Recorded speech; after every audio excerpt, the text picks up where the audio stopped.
washer that isn't spinning, and we're going to try and figure out what's going on. We set it for spin,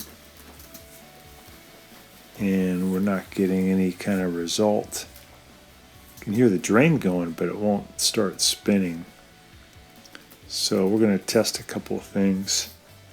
Could be the little lid switch is malfunctioning, but also sometimes it's just the water pressure switch that's having trouble. I'm putting a little magnet on the lid switch, and I can hear it activating the drain. So I think the lid switch is working. So I'm going to open up the front panel. I've used a paint scraper to push in on the clip that's located about 2 inches in, 3 inches in from the right side and left side, and then I can remove the front panel. You could also use a standard head screwdriver to kind of pry the clips loose. And once you get the panel off, you'll have access to a lot of the components on the machine. The one we're looking for, though, is a little tube that goes down to the tub, and that tube is used to help the machine figure out if it has water in it or not.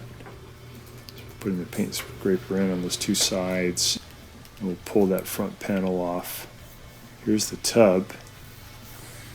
Over here on the left side is the little tube that goes up to the pressure switch.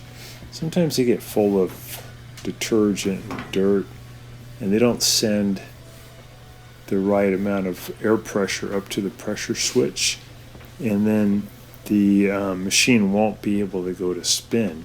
It has to think that there's basically no water left in the tub before it'll try to spin. So now we do get a spin result because we cleaned up the tube a little bit. We're going to go over how to do that. It's pretty easy. Just going to lift up on that tube to pull it out.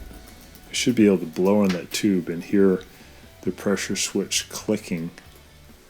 If not, it might be a little bit plugged up.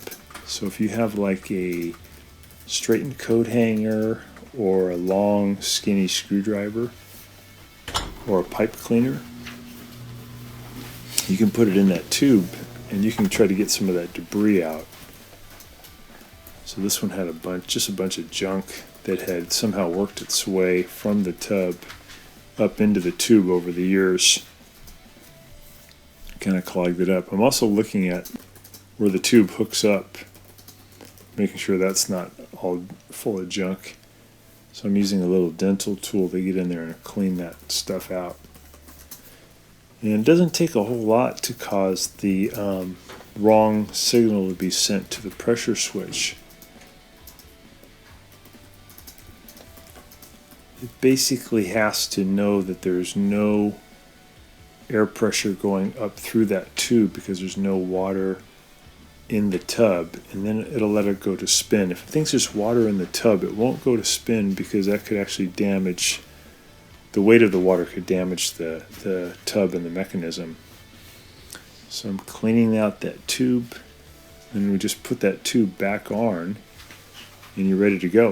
If that tube ever falls off due to a real heavy-duty load, then the problem is the machine will just continually fill, and you have a really bad flood situation. It's one reason why you don't want to overload your machine, because it'll wiggle around so much that sometimes it'll knock that tube right off. So we definitely found some junk caught in there. It'll just take you a couple of minutes to clean all that out. Again, one thing you could do is just blow in on that tube, and you should hear up in the upper left-hand corner of your machine a clicking sound, and that would be the diaphragm on the pressure switch being clicked in due to you putting air pressure in there. So that'd be a good sign. If you don't hear that click, it could be you have a torn diaphragm, or you have a really badly blocked tube.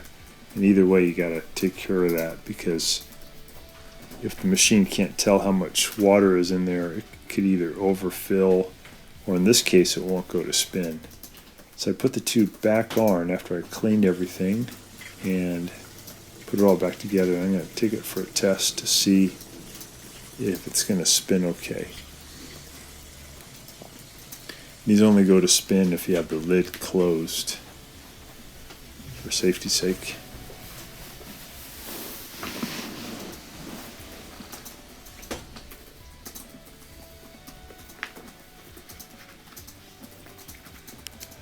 So we're going to put the front panel back on, put it on the little legs on the bottom, and just push in, and the clips at the top will hold the top in position. There we go.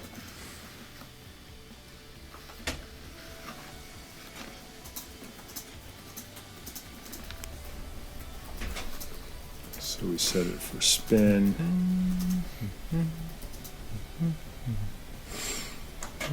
Give it a little test.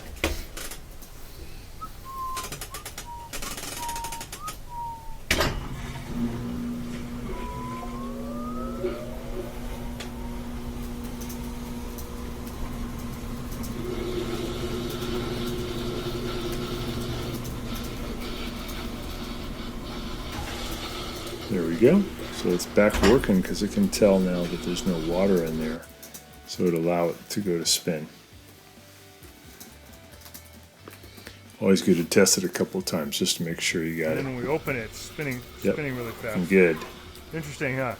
So hope this helps you. Thanks so much for watching, and please subscribe when you get a chance.